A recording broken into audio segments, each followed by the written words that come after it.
RRB NTPC मामले में railway भर्ती बोर्ड की गलती और प्रशासन पुलिस द्वारा अभ्यर्थी छात्रों पर जुल्म और कोचिंग संचालकों पर एफआईआर के विरोध में अंतर्राष्ट्रीय मानवाधिकार कार्यकर्ता एवं ह्यूमन राइट अम्ब्रेला फाउंडेशन के चेयरमैन विशाल रंजन दफ्तुआर ने गुरुवार को राष्ट्रीय मानवाधिकार आयोग नई दिल्ली और बिहार के मुख्यमंत्री नीतीश कुमार को पत्र लिखा है। श्री दफ्तुआर ने अपने पत्र में लिखा है कि जब रोम जल रहा था तो नीरो चैन से बंसी बजा रहा था। अभी नीरो की भूमिका में रेलवे भर्ती बोर्ड आरआरबी है। आइए सुनिए उन्होंने क्या क्या कहा। नमस्कार। अभी आरआरबी एनटीपीसी के जो परीक्षार्थी हैं और जो उग्र आंदोलन चल रहा है, तो उसमें मानवाधिकारों का जो हनन हो रहा है, इसलिए मेरे स्तर से मैं यानी Vishal Ranjan Daftuar, chairman of human rights umbrella foundation, मुझे ऐसा लगा कि इसमें मेरे पहल की ज़रूरत है। हालांकि आंदोलन जो उग्र तौर पे किए जा रहे हैं, कई जगहों पे रेलवे की संपत्ति को नुकसान पहुंचाया जा रहा है, उसमें हमारे पुलिस बल के जवान भी घायल हुए हैं, तो उसको कहीं से जायज़ नहीं ठहराया जा सकता है। ये जांच का विषय है कि उसमें वो छात्र ही हैं या कोई असामाजिक तत्व भी उसमें इस समय का बेजा फायदा उठा रहा है, ये जांच का विषय है। अभ्यर्थी छात्रों से मेरी अपील होगी कि वो हिंसा का रास्ता अख्तियार ना करें। लेकिन इसमें जो सबसे बड़ी जो चीज़ मुझे नज़र आई कि अगर कई कोचिंग संचालकों पर भी एफआईआर किए गए हैं और वो कहीं से सही नहीं है।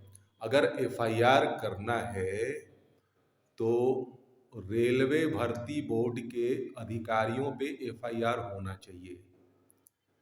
जब रोम जल रहा है तो नीरो बंसी बजा रहा था। जब रोम जल रहा था तो नीरो बंसी बजा रहा था।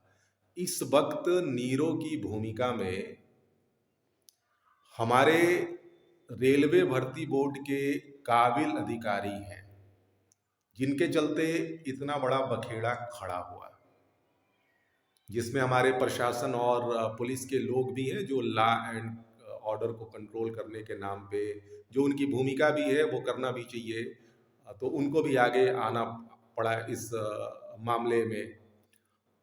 रेलवे भर्ती बोर्ड का कोई भी अधिकारी कहीं पे उसने डीआरएम को भेजा, रेलवे भर्ती बोर्ड के किसी अधिकारी ने पहल नहीं की।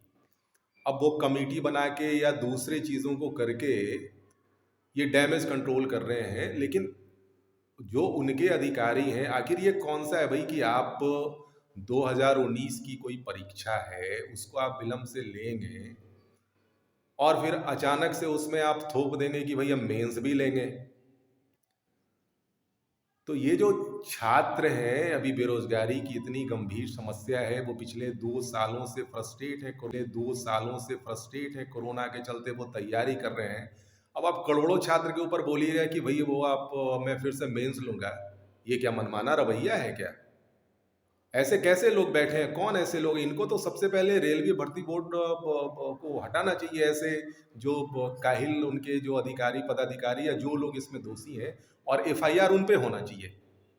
सबसे पहले एफआईआर उन पे होना चाहिए जिनके काहिल पनई के चलते इतना बड़ा बखेड़ा खड़ा हुआ।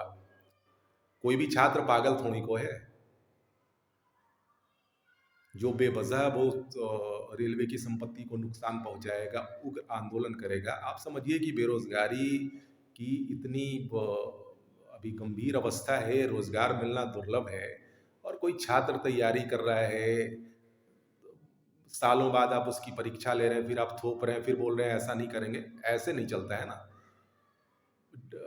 लॉ एंड ऑर्डर के नाम पे हमारे प्रशासन और पुलिस के लोग ने भी जो जुल्म ढाया है कई जगहों पे, पटना हो गया, इलाहाबाद हो गया, ये ऐसी रिपोर्ट आई है, मीडिया रिपोर्ट भी है कि वो लॉज में जो रह रहे थे निर्दोष छात्र, उनकी मार पिटाई करी गई है, गाली गलौज किया गया है।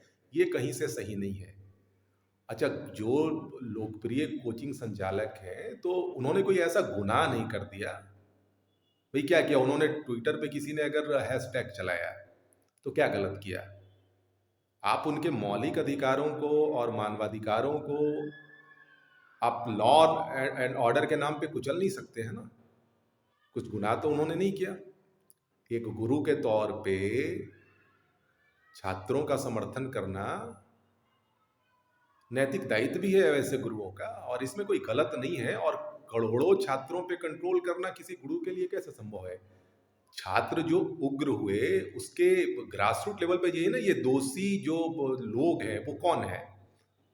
तो सबसे पहला जो दोषी है वो तो, और एकमात्र जो दोषी है वो तो रेलवे भर्ती बोर्ड है। और आज मैंने राष्ट्रीय मानवाधिकार आयोग और बिहार के मुख्यमंत्री के पास भी पत्र भेजा है। और जिन कोचिंग संचालकों पे ये एफआईआर किया गया है, उनको तत्काल वापिस करना चाहिए। और वैसे छात्रों पर भी एफआईआर किया गया है, तो उनको भी माफ किया जाना चाहिए। जांच इस बात का होना चाहिए कि जो रेलवे की संपत्ति का नुकसान हुआ है, जो कई बोगियां कई जगहों पे जलाई गई हैं, तो ये छात्र ही हैं या कोई असामाजिक तत्व भी है, इसकी जांच होनी चाहिए। छात्रों से तो हमारा अनुरोध होगा, उसके ग्रास रूट लेवल पे ये है ना, ये दोषी जो लोग हैं वो कौन है? तो सबसे पहला जो दोषी है वो तो, और एकमात्र जो दोषी है वो तो रेलवे भर्ती बोर्ड है। और आज मैंने राष्ट्रीय मानवाधिकार आयोग और बिहार के मुख्यमंत्री के पास भी पत्र भेजा है। और जिन कोचिंग संचालकों पे ये एफआईआर किया गया है, उनको तत्काल वापिस करना चाहिए। और वैसे छात्रों पर भी एफआईआर किया गया है, तो उनको भी माफ किया जाना चाहिए। जांच इस बात का होना चाहिए कि जो रेलवे की संपत्ति का नुकसान हुआ है, जो कई बोगियां कई जगहों पे जलाई गई हैं, तो ये छात्र ही हैं या कोई असामाजिक तत्व भी है, इसकी जांच होनी चाहिए। छात्रों से तो हमारा अनुरोध होगा कि वो उग्र आंदोलन ना करें। लेकिन सबसे बड़ी चीज जो इसमें नजर आती है कि रेलवे भर्ती, अगर किसी पे एफआईआर होना चाहिए तो वो रेलवे भर्ती बोर्ड के ऐसे काहिल अधिकारियों पे होना चाहिए। और एक नंबर भी है ह्यूमन राइट्स अम्ब्रेला फाउंडेशन का, 9835442759, 9835442759, 9834424759। इस पे व्हाट्सएप भी है। वैसे छात्र या अन्य लोग आरआरबी एनटीपीसी लिखकर इस घटना से जुड़े, पुलिस अत्याचार से जुड़े जो भी साक्ष्य हैं, वो इस पे व्हाट्सएप कर सकते हैं। छात्रों के लिए और ऐसी घटनाओं को रोकने के लिए नैतिक समर्थन के साथ साथ एचआरएफ कानूनी मदद भी करेगा। नमस्कार।